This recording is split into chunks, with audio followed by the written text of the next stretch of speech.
Muy buenas noches y bienvenidos a Escenarios. Hoy vamos a hablar de una palabra, de un tema que casi cotidianamente tocamos. No es ni la inflación ni el Mundial de Fútbol, sino el estrés. Y para eso invitamos a la licenciada en Psicología, Leticia Piaggio, que está con nosotros.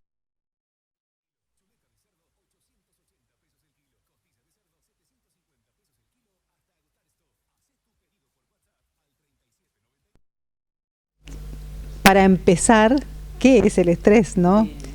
Bueno, el estrés, como para que quede claro, es la discrepancia que existe entre la demanda laboral que se da y los recursos que tiene el trabajador para poder afrontar estas demandas. Claro. Eso es cuando hablamos del estrés laboral, ¿no? Pero en términos generales, ¿a qué le llamamos estrés? Y bueno, es básicamente lo mismo, digamos, ¿viste? Es la demanda que requiere el entorno de nosotros y la respuesta que nosotros tenemos. Claro. La de adaptación que por ahí podemos llegar a tener frente a este medio que a veces nos cuesta adaptarnos. ¿Y cómo advertimos o cómo sabemos que estamos hablando de estrés y no de una depresión o de otras afecciones? Y bueno, el estrés tiene diferentes síntomas, ¿sí? Que son la fase de alarma, ¿sí? En donde se da donde el sujeto, digamos, se prepara para afrontar este medio que es hostil, ¿sí? Que él lo percibe como hostil y le cuesta muchas veces adaptarse a este medio.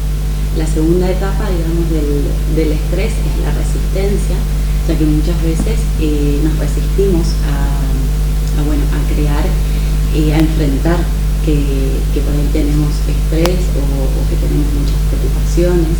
El estrés puede desencadenar, y la tercera fase, digamos, es el burnout, que es, digamos, el recurso fisiológico que ya tiene el cuerpo para poder enfrentarlo. Y tiene diferentes etapas también, síntomas, que son los psicosomáticos, como dolor muscular, falta de sueño, dificultades para dormir. Dificultades para dormir, bajo peso, gastritis.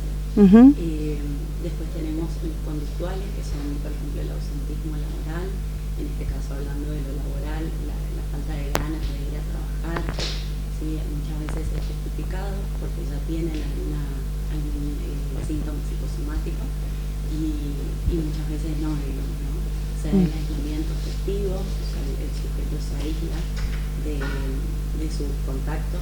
¿Sí? Mira. Muchas veces tienen conductas violentas. Es decir, hay muchas manifestaciones en realidad del estrés. Por eso es muy difícil también a veces de diagnosticar. Claro, ¿y qué se hace frente a un cuadro de estrés? Bueno, frente a un cuadro de estrés, lo primero, digamos, en general, muchas veces, como digo, las manifestaciones son psicosomáticas, entonces acuden al médico, ¿no es cierto?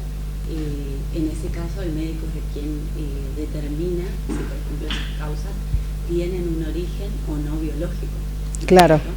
Muchas veces, por ejemplo, la gastritis puede llegar a ser una gastritis nerviosa, entonces no hay algo que determine la causa, sino más bien la mente. ¿Sí? Es lo que va determinando también en el cuerpo. Digamos. Claro. ¿Y se puede prevenir o no? Sí, se puede prevenir. Se previene, bueno, primero localizando el problema, ¿sí? Bueno, ahí tenemos un problemita técnico, así que vamos a cambiarle el micrófono a la licenciada. Primero se previene, bueno, a través del ejercicio físico, ¿sí? Siempre las personas que realizan estrés tienen menos probabilidades de contraerlas. ¿Sí? Claro. Ejercicio físico, claro, tienen menos probabilidades de contraer estrés.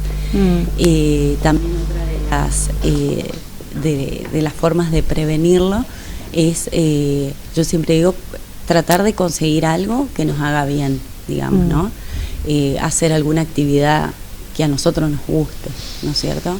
Como, por ejemplo, pintar, coser, bordar, lo que uno quiera, digamos, hacer teatro, pero actividades que puedan ayudar a desconectarnos un rato. Claro. ¿Sí?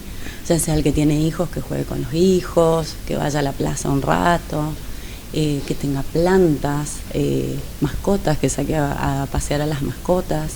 ¿sí? Todas esas actividades que por ahí nos ayuden a desconectar un ratito, ¿sí?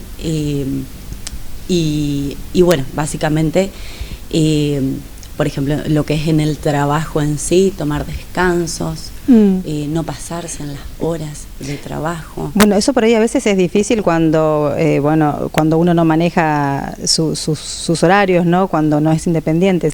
Hay entornos laborales en los que es bastante complicado, digamos, ese tipo de permisos. Sí, es muy complicado y a veces, muchas veces también se produce, lo que produce el estrés laboral específicamente, es el moving o acoso laboral, que se da por parte del empleador hacia el empleado, ¿no? Que muchas veces se da el maltrato psicológico, el acoso, hostigamiento hacia el trabajador, ¿no es cierto? Claro. Y esto también produce, obviamente, estrés y... ¿Vos recibiste en algún momento en la consulta, tenés este tipo de casos? Sí, tuve casos en donde, había un maltrato psicológico, digamos, ¿no? Por parte del empleador. Muchas veces hay cadenas, por ejemplo, que no hay un empleador directo, ¿no es cierto? Sino un coordinador o alguien que ejerza esa función, digamos, de hacer presión sobre el empleado. Claro, y ahí hay dos puntas, ¿no? Por un lado, la cuestión de los derechos laborales o el clima laboral, y por otro lado, la salud de la persona, ¿no? Sí, sí. O sea, vos te ocupás de la parte de la salud, obviamente. Claro, sí, sí. Y bueno, y es localizar el problema, ¿no es cierto? Yo siempre les digo por ahí que traten de buscar un objetivo, digamos, por el cual están trabajando, digamos, no siempre, comemos, es dignificante, digamos, el trabajo, pero también buscar pequeños objetivos o cosas que por ahí nos ayuden a sobrellevar, ¿no es cierto?, la vida diaria. Claro. Leticia, vamos a hacer una pequeña pausa y después volvemos y contame un poco cómo fue este tema del estrés laboral en la pandemia, ¿sí? Bueno, dale. Enseguida volvemos con escenarios.